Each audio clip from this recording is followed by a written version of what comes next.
আল্লাহর নবীকে জিবরাইল আমিন ডাক দিয়ে বলেন, ইয়া রাসূলুল্লাহ, মায়ার নবী গো, এখনো জান্নাতের মধ্যে যান নাই, আপনি তো দুনিয়ার মধ্যে আছেন। ইয়া রাসূলুল্লাহ, জান্নাতের মধ্যে যান নাই, তবে জান্নাতি সুগন্ধি পাচ্ছেন, এটা সত্য কথা, জোরে বলুন না সুবহানাল্লাহ। আল্লাহর নবীকে জিবরাইল আমিন ডাক দিয়ে বলেন, ইয়া রাসূলুল্লাহ, মায়ার নবী গো, এখানের মধ্যে জান্নাতি সুগন্ধি কেন পাচ্ছেন জানেননি? আল্লাহর নবী বললেন, জিবরাইল আমিন, কিসের জন্য এখানে জান্নাতি সুগন্ধি পাচ্ছি? আল্লাহর নবী বলেন, ইয়া রাসূলুল্লাহ। আল্লাহর নবীকে জিবরাইল আমিন বললেন, ইয়া রাসূলুল্লাহ, ওগো আল্লাহর নবী গো, এখানের ভিতরে যার কবর থেকে, এখানের মধ্যে একজন নারীর কবর রয়েছে, ওই নারীর কবর থেকে জান্নাতের সুগন্ধি আসতেছে। আল্লাহর নবী জিবরাইল আমিনকে ডাক দিয়া বললেন, জিবরাইল রে, এই নারীর কবর থেকে কেন জান্নাতি সুগন্ধি আসতেছে? সে এমন কি কাজ করেছে? জিবরাইল আমিন বললেন, ইয়া রাসূলুল্লাহ, মায়ার নবী গো, ওই মুসা নবীর জামানার মধ্যে ফেরাউন একজন জালিম শাসক ছিল। ওই ফেরাউনের কন্যার চুল বিন্যাসকারিণী একজন মহিলা ছিল। জোরে জোরে বলুন আল্লাহু আকবার। আল্লাহর নবীকে জিবরাইল আমিন বললেন, ইয়া রাসূলুল্লাহ, মায়ার নবী গো, ওই চুল বিন্যাসকারিণী মহিলাটা গোপনে গোপনে আমার আল্লাহর উপরে ঈমান এনে ফেলেছিল। আর ঈমান আনার কারণে গোপনে গোপনে আমার আল্লাহ রাব্বুল আলামিনের নামে জিকির করত, আল্লাহর জিকির করত। একদিন হঠাৎ করে ফেরাউনের কন্যার চুল বিন্যাস করতে গিয়া হঠাৎ করে তার হাত থেকে চিরুনিটা মাটির মধ্যে জমিনে পড়ে গেল। জমিন থেকে ওই চিরুনিটা উঠাইতে গিয়া ওই ফেরাউনের কন্যার দাসী ওই মহিলাটা হঠাৎ করে জমিন থেকে চিরুনিটা হাতে নিতে গিয়া বলে ফেললেন, বিসমিল্লাহির রহমানির রহিম। সুবহানাল্লাহ বলেন। বিসমিল্লাহ পাঠ করতে দেরি ওই ফেরাউনের কন্যা ডাক দিয়ে বললেন, ও দাসী মহিলা, তুমি জমিন থেকে একটা চিরুনি উঠাইতে গিয়া কার নামে যেন উঠাইলা? কার নাম নিয়েছো? কার নামে এই চিরুনিটা জমিন থেকে উঠিয়েছ? তোমার কি অন্য কোনো ইলাহ আছে নাকি? তোমার কি আমার বাবা ছাড়া অন্য কোনো রব আছে নাকি? প্রভু আছে নাকি? এই মহিলা ডাক দিয়া বললেন, ও ফেরাউনের কন্যারে, তিনি তো এমন ইলাহ, তিনি তো এমন একজন রব, যিনি তোমার রব, আমার রব। শুধু তাই নয়, তোমার বাবা ফেরাউনেরও রব, সৃষ্টিকর্তা, তিনি হচ্ছেন খালেক আমার আল্লাহ। জোরে জোরে বলুন আল্লাহু আকবার। আল্লাহর প্রিয় হাবিব সাইয়্যিদুল মুরসালিন, খাতামুন নবিয়্যিন, নবিয়ুল আরব ও আজম, সাইয়্যিদুন নাস, সাইয়্যিদুল বাশার, রাহমাতুল লিল আলামিনকে আল্লাহ সুবহানাহু ওয়া তাআলা এই পৃথিবী থেকে 7 আসমান পাড়ি দিয়ে আরশে আজিমের মধ্যে আল্লাহ তাআলা দিদার করিয়েছেন। চিৎকার মেরে বলুন সুবহানাল্লাহ। ওই রাসূল সাল্লাল্লাহু আলাইহি ওয়াসাল্লামের মেরাজের তাত্ত্বিক কিছু কথা আপনাদের সামনে আমি কোরআন ও হাদিস থেকে তুলে ধরার চেষ্টা করব, কারণ মেরাজের ভিতরে গোটা ইসলামের অনেক কিছু চলে এসেছে। সবগুলো একদিনে আলোচনা করে আপনাদেরকে শোনানো সম্ভব নয়। কিঞ্চিত পরিমাণ আপনাদেরকে মেরাজের বিষয়ে ইনশাআল্লাহ বলার চেষ্টা করব। আল্লাহ তাআলা যতটুকু বলার এবং আপনাদেরকে যেন শোনার, আমাদের সবাইকে যেন ধৈর্য সহকারে শোনার পরে আমল করার তৌফিক দান করে। সকলে বলুন আমিন। আল্লাহ সুবহানাহু ওয়া তাআলা পবিত্র কুরআনুল কারীমের 17 নম্বর সূরা, সূরাতুল বানি ইসরাঈল, এই সূরাটিকে সূরা ইসরাও বলা হয়। আল্লাহ রাব্বুল আলামিন এই সূরার প্রথমেই মেরাজ সম্পর্কে, তার হাবিবকে যে, তার বান্দাকে যে আমার আল্লাহ রাব্বুল আলামিন রাত্রিকালে ভ্রমণ করিয়েছেন, তা আমার আল্লাহ রাব্বুল আলামিন এই কুরআনুল কারীমের সূরা বানি ইসরাঈলের শুরুতে আমার আল্লাহ রাব্বুল আলামিন তুলে দিয়েছেন। জোরে জোরে বলুন আল্লাহু আকবার। আল্লাহ রাব্বুল আলামিন বলেন, সুবহানাল্লাযী আসরা বিআবদিহি লাইলাম মিনাল মসজিদিল হারাম।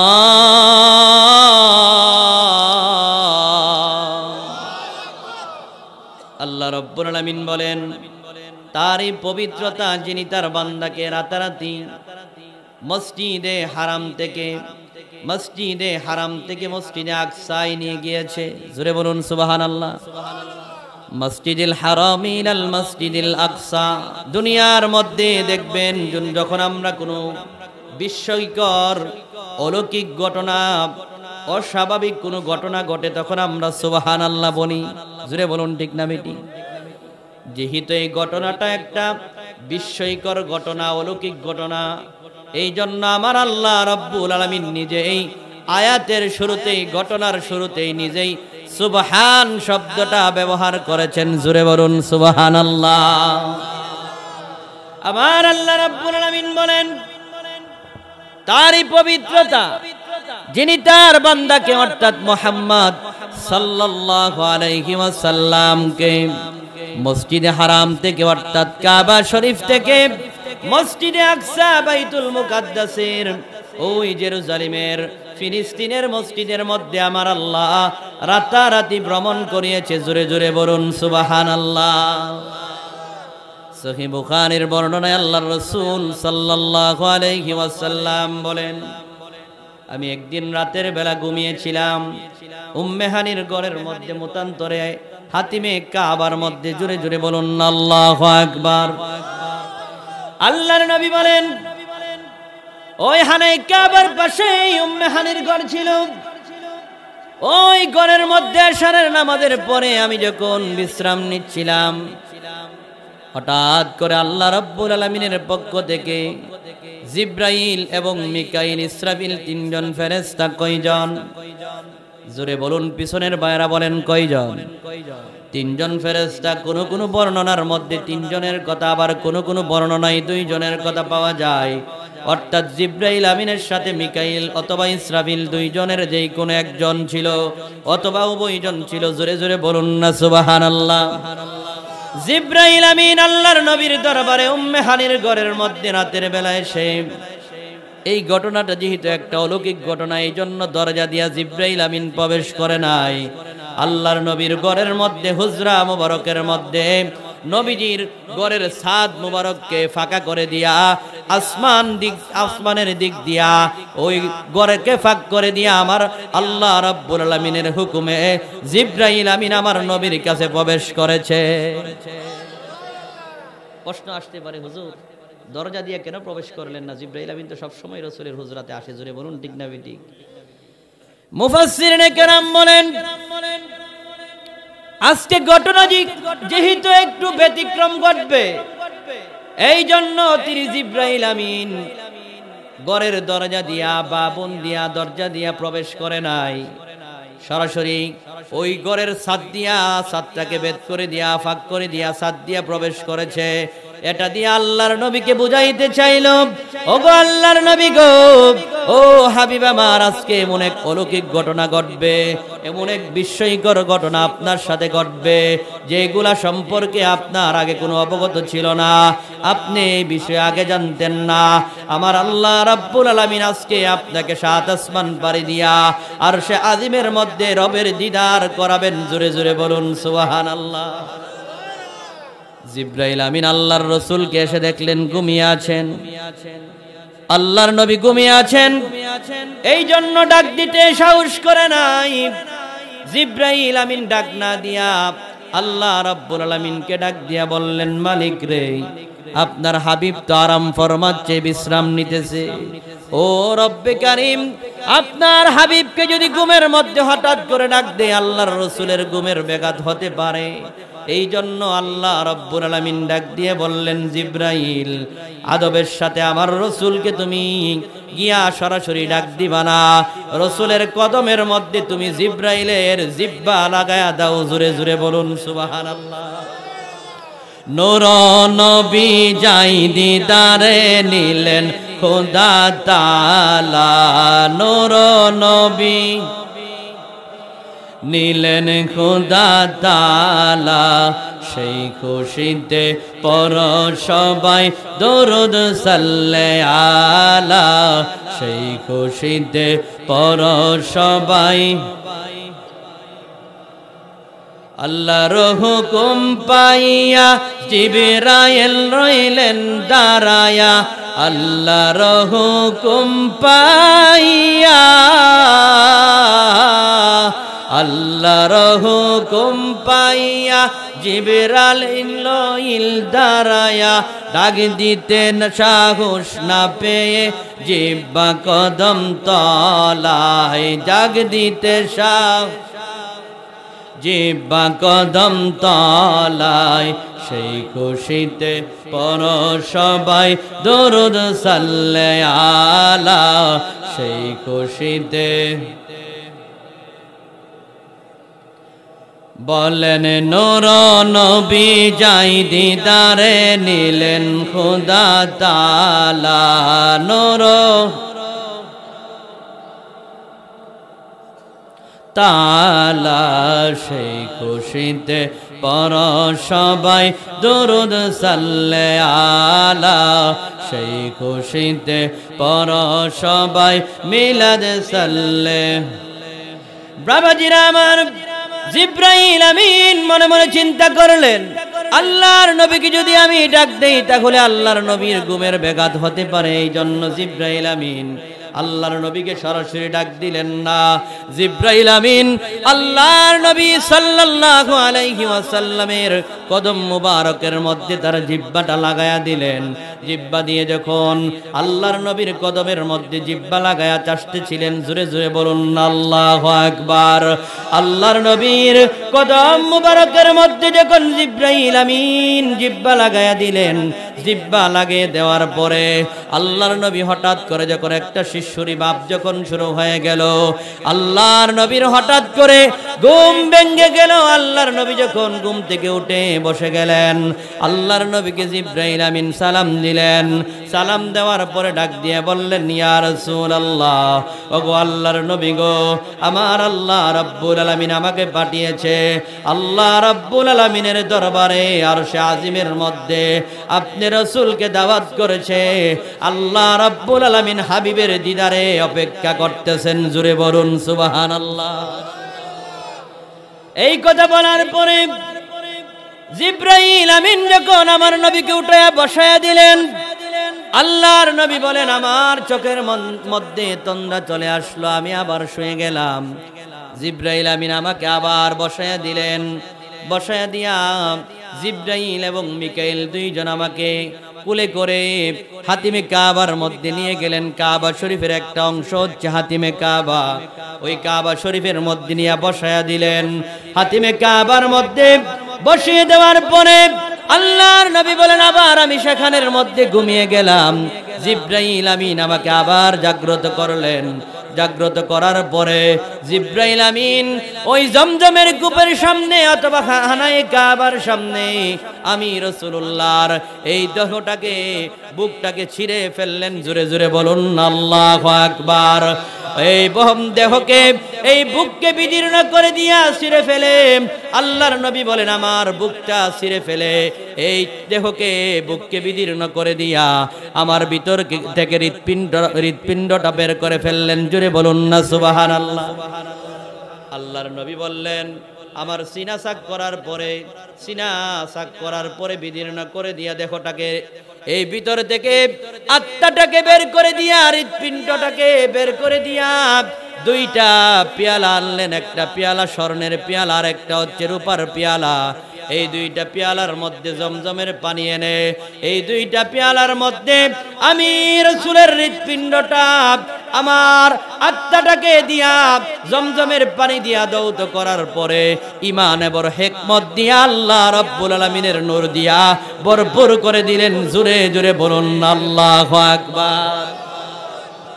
আল্লাহর নবী বলেন, ঈমান এবং হিকমত, গান প্রজ্ঞা দিয়ে যখন আমার হৃৎপিণ্ড দেহটাকে, এই আত্মার ভিতরে আত্মাটাকে যখন ভরপুর করে দিলেন, নূর দিয়া ভরপুর করে দিয়া আবার এই হৃৎপিণ্ডটাকে আমার সিনার ভিতরে দিয়ে দিয়া যখন আবার জোড়া লাগায়া দিল, জোড়া লাগায়া দেওয়ার পরে আমার সামনে একটা বুরাক আনলেন।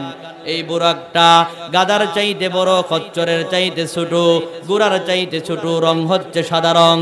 এই বুরাকের ভিতরে আমাকে জিব্রাইল আমিন নিয়া যখন উপরের দিকে রওনা হয়ে গেলেন, উপরের দিকে রওনা হয়ে যাওয়ার পরে বুরাকের গতি কত জানেননি?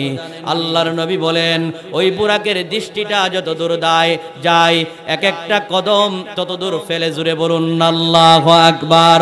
অর্থাৎ আল্লাহর নবী বলেন মানুষের চোখের পলকের যতটা দৃষ্টির শক্তি যত দূর, অর্থাৎ মানুষ পলক দিয়ে যত দূর দেখতে পায়, ওই বুরাকের গতি তার চাইতে আরো বেশি ছিল, বিদ্যুতের গতির চাইতে আরো বেশি ছিল।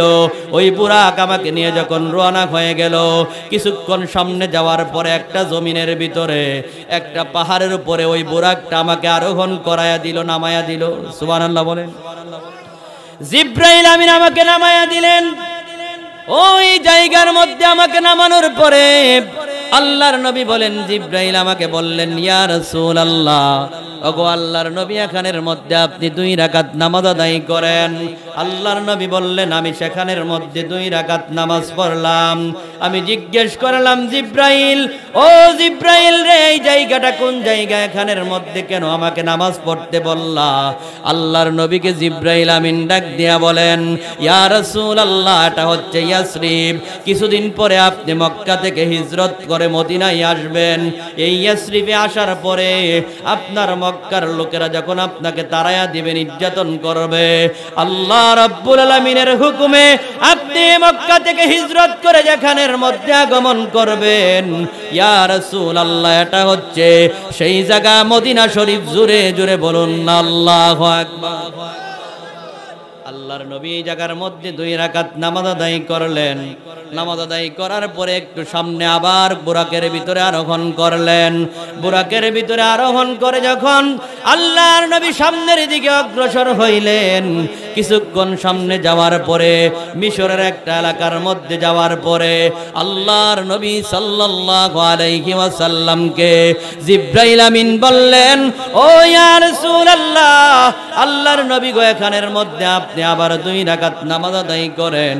আল্লাহর নবীকে সেখানের মধ্যে 2 রাকাত নামাজ আদায় করতে বললেন। নামাজ আদায় করার পরে আল্লাহর নবী যখন একটু সামনে গেলেন, তাকায়া দেখেন আল্লাহর নবীকে একজন বৃদ্ধ লোক ডাকতেছে। সুবহানাল্লাহ বলেন। আল্লাহর নবী বললেন, ইয়া আল্লাহর নবীকে জিব্রাইল আমিন বললেন, ইয়া রাসূলুল্লাহ, মায়ার নবী গো, ও মায়ার নবী, এই বৃদ্ধ লোকটা যে একটা বৃদ্ধ লোক আপনাকে ডাকতেছে, তার ডাকে আপনি সাড়া দিবেন না? আল্লাহর নবী বলেন, আমি তো তার দিকে তাকায়ও নাই। একটু সামনে যাওয়ার পরে তাকায় দেখেন একটা বৃদ্ধা মহিলা আল্লাহর রাসূলকে আহ্বান করতেছে, এইভাবে ইশারা দিয়া ডাকতেছে। আল্লাহর নবীকে জিব্রাইল আমিন বললেন, ইয়া রাসূলুল্লাহ, মায়ার নবী গো, এই দিকে আপনি তাকায়েন না। আল্লাহর নবী বলেন, আমি তো এমনিতেই তাকাই নাই। একটু সামনে যাওয়ার পরে আল্লাহর নবী দেখেন একজন সুন্দর চেহারা বিশিষ্ট, সুন্দর একজন রমণী, সুন্দর চেহারার অধিকারী একজন রমণী আল্লাহর নবীকে ডাকতেছেন। আল্লাহর নবী ওই দিকে তাকান নাই। জিব্রাইল আমিন ডাক দিয়া বলেন, ও মায়ার নবী গো, আপনি যদি ওই যে সুন্দর একজন রমণী দেখা যায়, তার দিকে যদি আপনি তাকাইতেন, দৃষ্টিপাত করতেন, ইয়া রাসূলুল্লাহ, আপনার উম্মতের নারীলোভী হয়ে যেত। আপনি সেই দিকে তাকান নাই, ভালো করেছেন। আল্লাহর নবী বলেন, আমি তো সেই দিকে তাকাইতে পারি না। এই দুনিয়ার মধ্যে সবচাইতে যিনি চরিত্রের অধিকারী, যিনি হচ্ছেন কানা খুলুকুহু আল কুরআন, যার চরিত্রটাই হচ্ছে আল কুরআন, তিনি হচ্ছেন মুহাম্মাদুর রাসূলুল্লাহ। জোরে জোরে চিৎকার মেরে বলুন আল্লাহু আকবার। এবার জিব্রাইল আমিনকে আমার নবী ডাক দিয়া বলেন, জিব্রাইল রে, ও জিব্রাইল, ওই যে দেখলাম বৃদ্ধ লোকগুলা ডাকতেছে, এরা কারা? সুবহানাল্লাহ বলেন না। ও জিব্রাইল, এই বৃদ্ধ লোকগুলা যে আমারে ডাকতেছে, তারা কারা? আল্লাহর নবীকে জিব্রাইল আমিন বললেন, ইয়া রাসূলুল্লাহ, আল্লাহর নবী গো, ওই যে 2টা বৃদ্ধ মহিলা এবং পুরুষ আপনাকে ডাকতেছিল, এরা কারা জানেননি? ইয়া রাসূলুল্লাহ, এই 2টা হচ্ছে ইবলিস শয়তান। ইবলিস শয়তান আপনাকে আহ্বান করতেছিল। তার যাকে যদি আপনি সাড়া দিতেন, তাহলে আপনি পথভ্রষ্টতার দিকে চলে যাইতে পারতেন। ওই ইবলিস শয়তান চেয়েছিল আপনি যেন আল্লাহর দিদারে না যান। আল্লাহ আল্লাহ রাব্বুল আলামিনের দিদার যেন না করতে পারেন, এই জন্য ইবলিস শয়তান আপনাকে কুমন্ত্রণা দেওয়ার জন্য চেষ্টা করেছে। আল্লাহর নবী একটু সামনে গেল, যাওয়ার পরে ওই ইবলিস শয়তান আর বসে নাই। ইবলিস শয়তান আল্লাহর নবীর দিকে আগুনের স্ফুলিঙ্গ ছেড়ে দিয়েছে। জোরে জোরে বলুন নাউজুবিল্লাহ, বলুন আগুনের স্ফুলিঙ্গ দিয়া আল্লাহর নবীর দিকে যখন সে আল্লাহর নবীকে আহ্বান করার পরে যখন আল্লাহর নবী সাড়া দেয় নাই, তাকাই নাই, এই জন্য আগুন দিয়ে আল্লাহর নবীর রাস্তাকে গতিরোধ বন্ধ করে দেওয়ার জন্য চেষ্টা করতেছিল। আল্লাহর নবীকে জিবরাইল আমিন বললেন, ইয়া রাসূলুল্লাহ, আল্লাহর নবী গো আপনি পড়েন আউযু বিল্লাহি মিনাশ শাইতানির রাজীম, আমি বিতাড়িত শয়তানের কুমন্ত্রণা থেকে আমি আল্লাহর কাছে আশ্রয় প্রার্থনা করছি। আল্লাহর নবী যখন আউযু বিল্লাহ পাঠ করলেন, পাঠ করতে দেরি ইবলিস শয়তান সেখান থেকে বায়ু ছেড়ে ছেড়ে পালায়ন করতে দেরি করে নাই। ওই ইবলিস শয়তান এখান থেকে পালায়ন করলো। আল্লাহর নবীকে জিবরাইল আমিন বললেন, ইয়া রাসূলুল্লাহ, মায়ার নবী গো আবার বুরাকের ভিতরে আপনি আরোহণ করেন। আল্লাহর নবী বুরাকের ভিতরে উঠে সামনের দিকে যখন অগ্রসর হলেন, মিশরের কাছাকাছি একটা জায়গার মধ্যে যাওয়ার পরে আল্লাহর নবীর নাকের ভিতরে ওই জান্নাতি সুগন্ধি এসে লাগতেছিল। জোরে বলুন সুবহানাল্লাহ। বাবাজিরা আমার, আগে আপনাদেরকে বলেছি এই মেরাজের ঘটনা অনেক লম্বা ঘটনা, সবগুলা তো শেষ করতে পারবো না, যতটুকু সম্ভব বলার চেষ্টা করব। ওই জায়গার মধ্যে আল্লাহর নবী বললেন, ও জিবরাইল আমিন, আমার নাকের ভিতরে জান্নাতি সুগন্ধি পাচ্ছি। ও জিবরাইল, জান্নাতের কাছাকাছি চলে এসেছি নাকি? সুবহানাল্লাহ বলেন না। আল্লাহর নবীকে জিবরাইল আমিন ডাক দিয়ে বলেন, ইয়া রাসূলুল্লাহ, মায়ার নবী গো, এখনো জান্নাতের মধ্যে যান নাই, আপনি তো দুনিয়ার মধ্যে আছেন। ইয়া রাসূলুল্লাহ, জান্নাতের মধ্যে যান নাই, তবে জান্নাতি সুগন্ধি পাচ্ছেন, এটা সত্য কথা। জোরে বলুন না সুবহানাল্লাহ। আল্লাহর নবীকে জিবরাইল আমিন ডাক দিয়ে বলেন, ইয়া রাসূলুল্লাহ, মায়ার নবী গো, এখানের মধ্যে জান্নাতি সুগন্ধি কেন পাচ্ছেন জানেননি? আল্লাহর নবী বললেন, জিবরাইল আমিন, কিসের জন্য এখানে জান্নাতি সুগন্ধি পাচ্ছি? আল্লাহর নবী বলেন, ইয়া রাসূলুল্লাহ। আল্লাহর নবীকে জিবরাইল আমিন বললেন, ইয়া রাসূলুল্লাহ, ওগো আল্লাহর নবী গো, এখানের ভিতরে যার কবর থেকে এখানের মধ্যে একজন নারীর কবর রয়েছে, ওই নারীর কবর থেকে জান্নাতের সুগন্ধি আসতেছে। আল্লাহর নবী জিবরাইল আমিনকে ডাক দিয়া বললেন, জিবরাইল রে, এই নারীর কবর থেকে কেন জান্নাতি সুগন্ধি আসতেছে? সে এমন কি কাজ করেছে?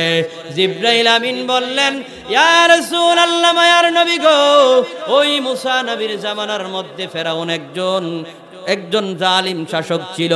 ওই ফেরাউনের কন্যার চুল বিন্যাসকারিণী একজন মহিলা ছিল। জোরে জোরে বলুন আল্লাহু আকবার। আল্লাহর নবীকে জিবরাইল আমিন বললেন, ইয়া রাসূলুল্লাহ, মায়ার নবী গো, ওই চুল বিন্যাসকারিণী মহিলাটা গোপনে গোপনে আমার আল্লাহর উপরে ঈমান এনে ফেলেছিল। আর ঈমান আনার কারণে গোপনে গোপনে আমার আল্লাহ রাব্বুল আলামিনের নামে জিকির করত, আল্লাহর জিকির করত। একদিন হঠাৎ করে ফেরাউনের কন্যার চুল বিন্যাস করতে গিয়া হঠাৎ করে তার হাত থেকে চিরুনিটা মাটির মধ্যে জমিনে পড়ে গেল। জমিন থেকে ওই চিরুনিটা উঠাইতে গিয়া ওই ফেরাউনের কন্যার দাসী ওই মহিলাটা হঠাৎ করে জমিন থেকে চিরুনিটা হাতে নিতে গিয়া বলে ফেললেন, বিসমিল্লাহির রহমানির রহিম। সুবহানাল্লাহ বলেন। বিসমিল্লাহ পাঠ করতে দেরি ওই ফেরাউনের কন্যা ডাক দিয়ে বললেন, ও দাসী মহিলা, তুমি জমিন থেকে একটা চিরুনি উঠাইতে গিয়া কার নামে যেন উঠাইলা? কার নাম নিয়েছো? কার নামে এই চিরুনিটা জমিন থেকে উঠিয়েছো? তোমার কি অন্য কোনো ইলাহ আছে নাকি? তোমার কি আমার বাবা ছাড়া অন্য কোনো রব আছে নাকি? প্রভু আছে নাকি? এই মহিলা ডাক দিয়া বললেন, ও ফেরাউনের কন্যা রে, তিনি তো এমন ইলাহ, তিনি তো এমন একজন রব যিনি তোমার রব, আমার রব। শুধু তাই নয়, তোমার বাবা ফেরাউনেরও রব, সৃষ্টিকর্তা, তিনি হচ্ছেন খালেক আমার আল্লাহ। জোরে জোরে বলুন আল্লাহু আকবার। এই কথা বলার পরে ফেরাউনের কন্যার মাথা নষ্ট হয়ে গেল, বলতে লাগলো কি বলো, আমার বাবা ব্যতীত তোমার আরো রব আছে নাকি, ইলাহ আছে নাকি? এই কথা বলার সঙ্গে সঙ্গে ওই মহিলা ইমানের পাওয়ার নিয়ে, ইমানি শক্তি নিয়ে বললেন, হ্যাঁ আমার রব তো তিনি, যিনি তোমার আব্বার রব, তোমার রব, তোমারও সৃষ্টিকর্তা, আমারও সৃষ্টিকর্তা। ওই রবের গোলামি আমি করি যিনি তোমার আব্বারও সৃষ্টিকর্তা। জোরে বলুন আল্লাহু আকবার। আল্লাহর নবী সাল্লাল্লাহু আলাইহি ওয়াসাল্লামকে জিবরাইল আমিন বললেন, ইয়া রাসূলুল্লাহ। এই কথা বলার সঙ্গে সঙ্গে ওই ফেরাউনের কন্যা তার বাবার কাছে গিয়ে বললেন, আব্বা আমার যে চুল আশ্রয় ওই মহিলাটা, আমার দাসীটা এমন একজন রবের প্রতি ঈমান এনেছে, সে আপনাকে রব মানে না, আল্লাহ মানে না, তার নাকি আরেকজন আল্লাহ আছে যিনি নাকি আপনারও আল্লাহ। সুবহানাল্লাহ বলেন না? এই কথা বলার পর ফেরাউন বললেন, তাই নাকি? এই কথা বলে সত্যি নাকি? বললেন ঠিক আছে, তাকে আমার কাছে নিয়ে আসো। আল্লাহর নবী বলেন, আল্লাহর নবীর কাছে জিবরাইল আমিন বলেন, ইয়া রাসূলুল্লাহ। ওই মহিলাটাকে যখন ফেরাউনের কাছে নিয়ে যাওয়া হলো, ওই মহিলাটারে ফেরাউনের কাছে নিয়ে যাওয়ার পরে ওই মহিলাটা ডাক দিয়ে বললেন, ও রবের গোলামি করি যিনি তোমার রব, আমার রব। এই কথা বলতে দেরি ফেরাউন ডাক দিয়া বললেন, ও দাসী রে, তুমি যদি এক আল্লাহর উপরে যে ঈমান এনেছো, ওই আল্লাহকে যদি অস্বীকার না করো, আল্লাহর উপরে যদি অস্বীকার আল্লাহকে না করো, আমাকে যদি রব না মানো, তাহলে তোমার ছেলে মেয়ে স্ত্রী পুত্র যারা আছে সবাইকে আমি আগুনের মধ্যে পুড়ে ফেলবো। নাউযুবিল্লাহ বলেন। এই মহিলা বললেন, তুমি আমারে পুরাইতে পারো, আমার সন্তানগুলাকে পুরাইতে পারো, কিন্তু তারপরেও রবের উপরে যে ঈমান এনেছি ওই রবকে অস্বীকার করতে পারবো না। সুবহানাল্লাহ বলেন। এই কথা বলার সঙ্গে সঙ্গে ফেরাউন বলল, মহিলা রে, দাসী মহিলা, তুমি যদি ওই তোমার আল্লাহকে অস্বীকার না করো, তাহলে তোমাকে গরম তেলের মধ্যে ছেড়ে দেওয়া হবে, তোমার সন্তানগুলাকেও গরম তেলের মধ্যে ছেড়ে দেওয়া হবে। একটা পিতলের ডেকসি বানায়া ওই ডেকসির ভিতরে গরম তেল দেওয়ার পরে ওই তেলগুলা যখন গরম হয়ে গেল, ওই গরম তেলের ভিতরে তার 4-5 জন যতজন সন্তান ছিল, সন্তানগুলাকে একজনের পর একটা সন্তান, বড় সন্তানটারে প্রথমে ওই গরম তেলের ভিতরে ছেড়ে দেওয়া হয়েছে। গরম তেলের ভিতরে ছেড়ে দেওয়ার সঙ্গে সঙ্গে তার বড় সন্তানের কুষ্ঠগুলা খসে খসে যখন বিরান হয়ে গিয়েছে, হাড্ডিগুলা গরম তেলের ভিতরে বাজা বাজা হয়ে যখন ভেসে উঠেছে, আল্লাহর নবী বলেন, ও জিবরাইল আমিন, ওই মহিলার ঈমান তো বড় মজবুত। আল্লাহর নবীকে জিবরাইল আমিন বলেন, ইয়া রাসূলুল্লাহ। তার বড় সন্তানটারে ছেড়ে দেওয়ার পরে আবার ওই মহিলার ডাক দিয়া বললেন, ও দাসী রে, তুমি যদি আল্লাহরকে অস্বীকার না করো, আমাকে যদি রব না মানো, তাহলে তোমার ওই দ্বিতীয় সন্তানটারেও গরম তেলের ভিতরে ছেড়ে দেওয়া হবে। বলেন না নাউযুবিল্লাহ।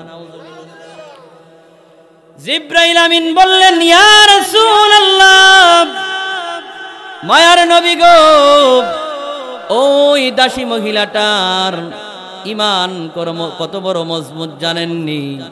তার চোখের সামনে বড় সন্তানটারে গরম তেলের ভিতরে ছেড়ে দিয়েছে। ছেড়ে দেওয়ার পরেও ওই মহিলাটা একটু মনের ভিতরে কোনো কম্পন সৃষ্টি হয় নাই, তিনি কোনো মনের ভিতরে একটা কষ্ট অনুভব করেন নাই। দ্বিতীয় সন্তানটারেও তার সামনে, চোখের সামনে গরম তেলের ভিতরে যখন ছেড়ে দিল, দ্বিতীয় সন্তানটারেও ছেড়ে দেওয়ার পরে ওই মা তাকায়া তাকায়া দেখে, আর তিনি যেমন দেখতেছেন ওই গরম তেলের ভিতরে সন্তানগুলা যেমন মনে হচ্ছে ওই গরম তেলের ভিতরে জান্নাতি সুগন্ধির মধ্যে জান্নাতের ভিতরে ডুব দিয়া হাসি মুখে আল্লাহর তৈরি জান্নাতে চলে যাচ্ছে। বলুন সুবহানাল্লাহ। ফেরাউন বলতে লাগলো, মহিলারে, যদি আমাকে রব না মানো, তাহলে তোমার তৃতীয় সন্তানটারেও এইভাবে ওই গরম তেলের ভিতরে, আগুনের ভিতরে ছেড়ে দেওয়া হবে।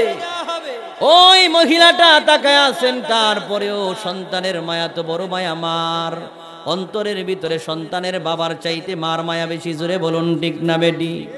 মার সামনে সন্তানগুলা বড় সন্তানটারে তেলের মধ্যে ছেড়ে দিয়েছে, দ্বিতীয় সন্তানটারেও তেলের মধ্যে ছেড়ে দিয়েছে, তৃতীয় সন্তানটারেও যখন তেলের মধ্যে ছেড়ে দেওয়া হয়, এমন অবস্থা মা তাকায়া তাকায়া দেখতেছেন আর চোখ দিয়া টপ টপ করে পানি পড়তেছেন। আল্লাহর নবীকে জিবরাইল আমিন বলেন, ইয়া রাসূলুল্লাহ, মায়ার নবী গো, ওই মহিলার ঈমান কত মজবুত জানেননি? তার সামনে তার ওই তৃতীয় সন্তানটারেও যখন আগুনের মধ্যে ছেড়ে দিয়েছে, তার চক্ষু দিয়া বেয়ে বেয়ে পানি আসতেছিল, তারপরেও সে ওই ফেরাউনকে আল্লাহ মানে নাই, আমার আল্লাহকে অস্বীকার করে নাই। তৃতীয় সন্তানটারেও আগুনের মধ্যে ছেড়ে দিয়েছে। ছেড়ে দেওয়ার পরে তার কোলের মধ্যে একজন নবজাতক শিশু ছিল, ওই দুধের শিশুটারেও যখন আগুনের মধ্যে ফেলে দিবে এমন অবস্থায় মা একটু এতুষ্ট করতেছিল, ওই সন্তানটারেও আগুনের মধ্যে ছেড়ে দিবে।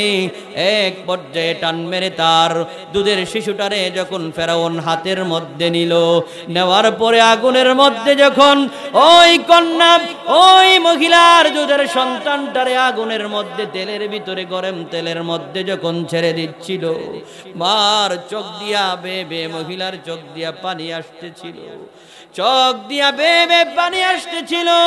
তারপরেও ফেরাউনকে আল্লাহ মানে নাই, তারপরেও আমার আল্লাহকে অস্বীকার করে নাই, কুফরি করে নাই। এক পর্যায়ে মহিলাকে বললেন, ও মহিলারে, ও দাসীরে, তুই যদি আমাকে আল্লাহ না মানস, তোর সন্তানদের মতন তোরেও গরম তেলের মধ্যে ছেড়ে দেওয়া হবে। ও মহিলা, এখনো সময় আছে, আমাকে আল্লাহ মেনে নে, আমাকে প্রভু মেনে নে। ওই মহিলাটা বললেন, ফেরাউন রে, আমার সন্তানগুলো আমার চোখের সামনে ওই গরম তেলের ভিতরে শহীদ হয়ে গেছে, তারপরেও আমি তোমাকে আল্লাহ মানি নাই, আমার আল্লাহকে অস্বীকার করি নাই। ফেরাউন রে, চাইলে আমাকেও ওই গরম তেলের ভিতরে ছেড়ে দিতে পারো, আগুনের ভিতরে পুরায়া দিতে পারো। ফেরাউন রে, আল্লাহর কসম করে বলছি, তারপরেও আমার আল্লাহকে আমি এক মুহূর্তের জন্য বলতে পারি না। বাবাজিরা আমার, ওই মহিলাটাকে যখন আগুনের মধ্যে গরম তেলের মধ্যে ছেড়ে দিবে, আমার কথা বুঝেননি আপনারা? ওই মহিলাটারে যখন গরম তেলের মধ্যে ছেড়ে দিবে, এমন অবস্থার মধ্যে মহিলাটা ডাক দিয়ে বললেন, ও আমার মনিব হিসাবে যদিও তুমি দাবি করো ফেরাউন রে, তুমি আমার দেহের মনিব হতে পারো, কিন্তু এই দেহের ভিতরে যে আত্মা আছে ওই রুহুর মনিব তো তুমি না। ওই রুহ দিয়া আমার অন্তর দিয়া তো আমার মালিকের গোলামি আমি করি, যদিও দিনের বেলা সারা দিন তোমার গোলামি করি, কিন্তু তুমি আমার দেহের মনিব হতে পারো, কিন্তু আমার অন্তর দিয়া সর্বদা আমার আল্লাহ রাব্বুল আলামিনের জিকির করি, আমার মালিকের গোলামি করি, আর গভীর রাতে আমার মালিকের ইবাদত বন্দেগী করি। ও ফেরাউন রে, তুমি আমারে মারতে পারো, কাটতে পারো, যা ইচ্ছা করতে পারো, আগুনের মধ্যেও ছেড়ে দিতে পারো, তারপরেও আমি তোমাকে মনিব মানতে পারি না। এই কথা বলার সঙ্গে সঙ্গে ফেরাউন বললেন, ও মহিলা রে, তুমি যদি আমাকে মনিব না মানো তাহলে তোমাকে আগুনের মধ্যে ছেড়ে দিব। ওই মহিলাটারে যখন আগুনের মধ্যে ছেড়ে দিতেছিল, এমন অবস্থায় মহিলাটা মনে মনে চিন্তা করলো আগুনের মধ্যে জাপ দিবে কি দিবে না। এমন অবস্থায় তার দুধের যেই শিশুটা ছিল, ওই শিশুটাকে যে আগুনের মধ্যে ছেড়ে দিয়েছিল, ওই শিশুটা দুধের শিশুটা ওই গরম তেল থেকে মাকে ডাক দিয়া বললেন, মা রে, ও মা, আল্লাহর কসম করে বলছি, এমন এক তেলের ভিতরে আমাদেরকে ছেড়ে দেওয়া হয়েছে, মা বই করো না, চিন্তা করো না। ও মা, ওই তেলের ভিতরে আমরা জাপ দিতে দেরি, আমার আল্লাহ আমাদেরকে জান্নাত দিতে দেরি করে না। ওই মহিলাকে ওই দুধের শিশুটা মুচকি হাসি দিয়া যখন মারে ডাক দিয়ে এই কথা বলল, মার দেরি করে নাই, নিজেই জাপ দিয়ে আগুনের মধ্যে গরম তেলের ভিতরে চলে গেলেন। আল্লাহ রাব্বুল আলামিন ওই ফেরাউনের কন্যার চুল বিন্যাসকারিণী মহিলার কবরটারে আমার আল্লাহ রাব্বুল আলামিন জান্নাতের নাজ নিয়ামত দিয়া ভরপুর করে দিয়েছেন। ওই মিশরের মধ্যে ওই মহিলার কবরটা যেখানের ভিতরে, ওই মহিলার কবর থেকে আল্লাহর নবী যেদিন মেরাজের মধ্যে যাইতেছিল, মেরাজের রাত্রিতে ওই মহিলার কবর থেকে জান্নাতি সুগন্ধি পাচ্ছিল। জোরে জোরে একবার আওয়াজ করে বলুন আল্লাহু আকবার। মদিনা মদিনা আশিক না বলো না মদিনা মদিনা। বাবা দিদার চেয়ে কাঁদো তোমরা, দিদার চেয়ে কাঁদো তোমরা, হও না নবীর দেওয়ানা মদিনা মদিনা। মনের ঠিকানা বলো না মদিনা মদিনা। ইমাম জালালউদ্দিন সৈয়দী ৭৫ বার দেখিল নবীজি, বলেন জালালউদ্দিন ৭৫ বার দেখিল নবীজি। এতবার দেখিয়া নবী, এতবার দেখিয়া নবী, তৃপ্তি তাহার মিটিল না মদিনা মদিনা। না বলো না মদিনা মদিনা। বাবাজিরা আমার যেই কথা বলতেছিলাম, ওই জায়গা থেকে আল্লাহর নবী বুরাকের ভিতরে আরোহণ করে আবার রওনা হয়ে গেলেন। আর অনেক ঘটনা আছে, ওইগুলা ছেড়ে দিলাম। আল্লাহর নবীকে নিয়ে জিবরাইল আমিন বুরাকের ভিতরে আরোহণ করে আল্লাহর নবীকে নিয়ে ওই বাইতুল মুকাদ্দাসের ভিতরে যখন চলে গেলেন, আল্লাহর নবী ভিতরে যখন বাইতুল মুকাদ্দাস ওই বাইতুল মাকদিস মসজিদের ভিতরে প্রবেশ করে তাকায়া দেখেন, ওই মসজিদের ভিতরে আদম ও সফিউল্লাহ থেকে ঈসা রুহুল্লাহ পর্যন্ত ১ লক্ষ মতান্তরে ২,২৪,০০০ নবী রাসূল যত ছিল, সমস্ত নবী রাসূলেরা কাতার বন্দী হয়ে সবাই মুক্তাদির হয়ে বসে আছেন। আল্লাহর নবীকে জিবরাইল আমিন ডাক দিয়া বলেন, ইয়া রাসূলুল্লাহ, মায়ার নবী গো, আমার আল্লাহ রাব্বুল আলামিন তা আপনাকে সাইয়্যিদুল আম্বিয়া বলেছেন, সমস্ত নবীদের নেতা বলেছেন, সমস্ত নবীদের ইমাম বলেছেন। ইয়া রাসূলুল্লাহ, দুনিয়ার মধ্যে যদি সমস্ত নবীদের ইমামতি না করেন তাহলে তো ওই কথাটা সত্য হয় না। আল্লাহর নবী তাকায়া দেখেন ১ লক্ষ মতান্তরে ২,২৪,০০০ নবী রাসূলেরা আদম ও সফিউল্লাহ থেকে ঈসা রুহুল্লাহ পর্যন্ত সমস্ত নবী রাসূলেরা কাতার বন্দী হয়ে বাইতুল মুকাদ্দাসের ভিতরে বসে আছে। সবাই মনে মনে চিন্তা করতেছে, আজকে সমস্ত নবীদের ইমামতি না জানে কে করবে। আদম নবী মনে মনে চিন্তা করতে লাগলেন, যেহেতু আমি পৃথিবীর প্রথম মানুষ, আবুল বাশার আমি তো হচ্ছি পৃথিবীর প্রথম মানুষ, আদি পিতা, হয়তো আজকের ইমামতির দায়িত্ব আমি আদমকেই দেওয়া হবে। হযরত ইব্রাহিম খলিলুল্লাহ মনে মনে চিন্তা করেন, আমার আল্লাহ তো বলেছেন মিল্লাতা আবিকুম ইব্রাহিম হুয়া সাম্মাকুমুল মুসলিমিন, এই পৃথিবীর মধ্যে মুসলমানদের জাতির পিতা হচ্ছে আমি ইব্রাহিম খলিলুল্লাহ। আমার আল্লাহ রাব্বুল আলামিন আমাকে খলিল বানিয়েছেন, বন্ধু বানিয়েছেন, এবং আমার থেকে মুসলমানদেরকে আবার প্রকাশ করেছেন। হয়তো আজকের ইমামতির দায়িত্বটা আমি ইব্রাহিমকেই দিব। জোরে জোরে বলুন আল্লাহু আকবার। মুসা কালিমুল্লাহ মনে মনে চিন্তা করেন, আল্লাহ রাব্বুল আলামিন আমার সঙ্গে তুর পাহাড়ে কথা কয়, আল্লাহ রাব্বুল আলামিন আমাকে কালিম বানিয়েছে, আল্লাহ রাব্বুল আলামিন আমাকে তাওরাত কিতাব নাজিল করেছেন, বনি ইসরাইলদের নবী বানিয়েছেন। হয়তো আজকে ইমামতির দায়িত্বটা মনে হয় আমাকেই দিবে।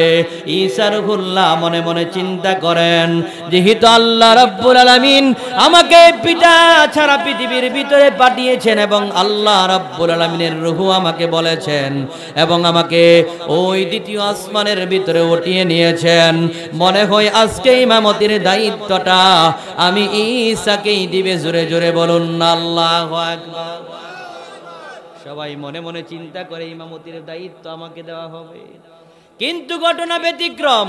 সবাই বসে আছে, আজকে না জানে সমস্ত নবী রাসূলের ইমামতি কে করে। এই দিকেই সবাই খেয়াল করতেছে, লক্ষ্য করতেছে। আল্লাহর নবী ডাক দিয়া বলেন, জিব্রাইল আমিন রে, সমস্ত নবী রাসূলেরা কাতারবন্দি হয়ে বসে আছে। সবাই কেন বসে আছে? ওই ইমামতির জায়গার মধ্যে মুসল্লাটা খালি দেখা যায়। ও জিব্রাইল আমিন, ওই জায়গার মধ্যে কেউ নাই, কারণটা কি? কে আজকের ইমামতি করবে?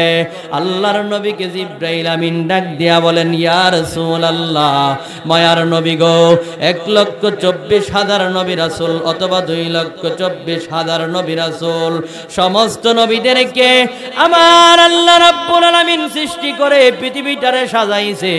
আর সমস্ত নবীদেরকে বলেছে, ও আদম সফিউল্লাহ, ঈসা রূহুল্লাহ, ও ইব্রাহিম খলিলুল্লাহ, ও মূসা কালিমুল্লাহ, তোমরা আমি আল্লাহর কাছে অঙ্গীকার করো, পৃথিবীর মধ্যে যাওয়ার পরে আমার রসুলের রিসালাতের দায়িত্ব, রিসালাতের নবুয়তের কথা প্রকাশ করবা, নবুয়তের কথা মানুষের কাছে তাবলীগ করবা, নবীর দাওয়াত দিবা, নবীর আগমনের দাওয়াত দিবা। আমার আল্লাহ রাব্বুল আলামিন কুরআনের মধ্যে বলেন, ওয়াইয আখাযাল্লাহু মিসাকান নাবিয়্যিনা লামা আতাইতুকুম মিন কিতাবিন ওয়া হিকমাতিন সুম্মা জাআকুম রাসূলুম মুসাদ্দিকুল লিমা মাআকুম লাতুমিনুন্না বিহি ওয়া লাতানসুরুন্না ক্বালা আকরারতুম ওয়া আখাযতুম আলা যালিকুম ইসরি ক্বালু আকরারনা ক্বালা ফাশহাদু ওয়া আনা মাআকুম মিনাশ শাহিদিন। জোরে জোরে বলুন আল্লাহু আকবার। আমার আল্লাহ রাব্বুল আলামিন বলেন, হাবিব আমার, স্মরণ করুন ওই দিনের কথা যেদিন আমি আল্লাহ রাব্বুল আলামিন 1 লক্ষ মতান্তরে 2,24,000 নবী রাসূলের সমস্ত রূহগুলাকে আমি আল্লাহ রাব্বুল আলামিন একত্রিত করে আলমে আরুহার মধ্যে, রূহের জগতের মধ্যে আমি আল্লাহ সমস্ত নবীদেরকে একত্রিত করে সমস্ত নবীদের রূহগুলা থেকে আমি আল্লাহ অঙ্গীকার নিয়েছিলাম। বলে কি অঙ্গীকার নিয়েছিলাম? আল্লাহ বলেন, ওয়াইয আখাযাল্লাহু মিসাকান নাবিয়্যিনা লামা আতাইতুকুম মিন কিতাবিন ওয়া হিকমাতিন সুম্মা জাআকুম রাসূলুম মুসাদ্দিকুল লিমা মাআকুম। আল্লাহ রাব্বুল আলামিন বলেন, ও হাবিব আমার, স্মরণ করুন ওই দিনের কথা যেদিন সমস্ত নবী রাসূলদেরকে আমি আল্লাহ আলমে আরুহার মধ্যে একত্রিত করে অঙ্গীকার নিয়েছিলাম যে তোমাদের নবুয়ত এবং রিসালাতের সত্যতার ব্যাপারে এই পৃথিবীর মধ্যে অচিরে আমার রাসূল আগমন করবে। রাখেন সুবহানাল্লাহ, কালকে গিয়ে বাড়ি গিয়ে কইেন, জোরে বলুন সুবহানাল্লাহ। আল্লাহ রাব্বুল আলামিন বলেন, হাবিব, আমি সমস্ত নবী রাসূলদেরকে রূহগুলাকে একত্রিত করে দুনিয়ার মধ্যে তাদেরকে পাঠানোর আগে আমি আল্লাহ সমস্ত নবীদের রূহগুলা থেকে ওই রূহের জগতে আমি আল্লাহ তাদের কাছ থেকে ওয়াদাবদ্ধ করেছি, অঙ্গীকার নিয়েছি। হে সমস্ত নবীরা, হে সমস্ত রাসূলেরা, তোমরা আমি আল্লাহর কাছে অঙ্গীকার করো, তোমাদের পরে একজন নবী অচিরেই পৃথিবীতে আগমন করবে, যেই নবী তোমাদের রিসালাত এবং নবুয়তের সত্যতার ব্যাপারে অথেন্টিসিটি সম্পর্কে তিনি সাক্ষ্য দিবেন। সুবহানাল্লাহ বলেন।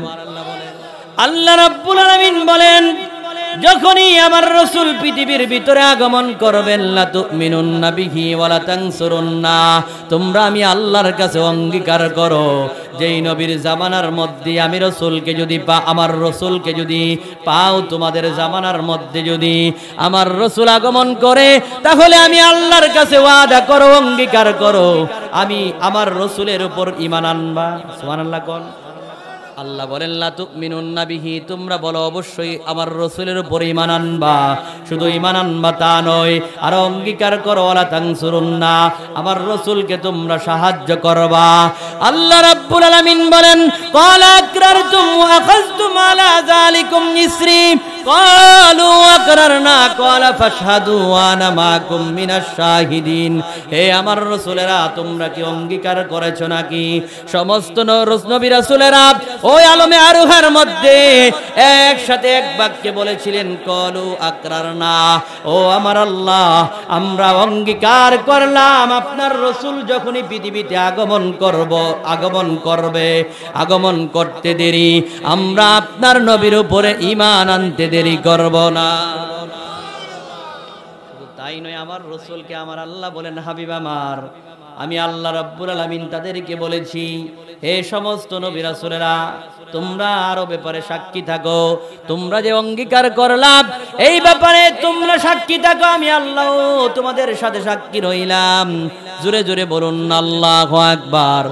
এই ব্যাপারে আমার আল্লাহ রাব্বুল আলামিন রাসূল যে পৃথিবীর ভিতরে আগমন করবেন, আল্লাহর নবী আসতে দেরি, আল্লাহর নবীর উপরে আসতে দেরি, আল্লাহর নবীকে আমার আল্লাহ রাব্বুল আলামিন সমস্ত নবী রাসূলদেরকে জানায়া দিলেন, নবী আসতে দেরি, তোমাদের নবুয়তের পাওয়ার শেষ হইতে দেরি না। আল্লাহর নবী আসতে দেরি, তোমরা তোমাদের নবুয়তের দায়িত্ব বাদ দিয়া আল্লাহর নবীর উপর ঈমান আনতে দেরি করতে পারবা না। ওই জায়গার মধ্যে বাইতুল মুকাদ্দাস মসজিদের ভিতরে সমস্ত নবী রাসূলরা বসে আছেন। মনে মনে চিন্তা করেন আজকে না জানি কে ইমামতি করে। আল্লাহ রাব্বুল আলামিন ডাক দিয়ে বলেন, হাবিব, ও হাবিব গো, এই দুনিয়া তো সাজাইছি শুধুমাত্র আপনার মহব্বতে, আপনার ভালোবাসার কারণে। ইয়া রাসূলুল্লাহ, দেখবেন প্রধান বক্তা আসার আগ পর্যন্ত অন্য সকল হুজুরেরা প্রধান বক্তার ব্যাপারে সবাই প্রচার করে, জুড়ে বলুন ঠিক না বেঠিক? সবাই অপেক্ষা করে কখন প্রধান বক্তা আসবে। ঠিক তেমনি ভাবে আদম সফিউল্লাহ থেকে ঈসা রুহুল্লাহ পর্যন্ত সমস্ত নবী রাসূলেরা পৃথিবীর ভিতরে আগে এসেছে, কিন্তু আল্লাহর নবী তো পৃথিবীর প্রধান অতিথি। এই পৃথিবীর মধ্যে তিনি তো হচ্ছেন প্রধান অতিথি। এই জন্য আল্লাহর নবী যদিও পৃথিবীর ভিতরে প্রধান অতিথি হওয়ার কারণে প্রধান অতিথি প্রথম আলোচনা করে না। এই সমস্ত নবী রাসূলেরা পৃথিবীর ভিতরে আল্লাহর নবীর রিসালাতের দায়িত্বের ব্যাপারে, আল্লাহর নবীর আগমনের ব্যাপারে সবাইকে প্রচার করেছেন, নবুয়তের ব্যাপারে দায়িত্বের ব্যাপারে দাওয়াত দিয়েছেন, আল্লাহর নবীর আগমনের সুসংবাদ মানুষকে জানিয়েছেন। আল্লাহ রাব্বুল আলামিন তাওরাতের ভিতরে, জাবুরের ভিতরে, ইনজিলের ভিতরে, প্রত্যেকটা আসমানি গ্রন্থের ভিতরে আল্লাহর নবীর আগমনের কথা বার্তা আমার আল্লাহ দিয়েছেন।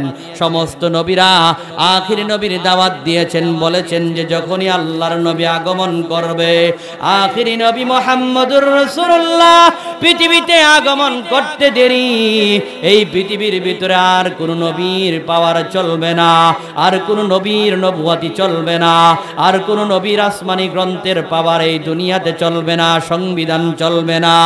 এই নবী যখন আগমন করবে, ওই নবী আগমন করার পর থেকে কিয়ামত পর্যন্ত নবী যেই বাণী পৃথিবীতে নিয়ে আসবে, ওই বাণী, ওই সংবিধান কিয়ামত পর্যন্ত চলবে। এবার সবাই বসে আছে কাতার ধরে। আল্লাহর নবী জিব্রাইল আমিনকে ডাক দিয়া বলেন, জিব্রাইল রে, ও জিব্রাইল, আজকে সমস্ত নবী রাসূলেরা বসে আছে, ইমামতির জায়গার মধ্যে কেউ নাই, কারণটা কি? কে ইমামতি করবে? আল্লাহর নবীকে জিব্রাইল আমিন ডাক দিয়া বললেন, ইয়া রাসূলুল্লাহ, মায়ার নবী গো, আজকে অন্য কোন নবী ইমামতি করবে না।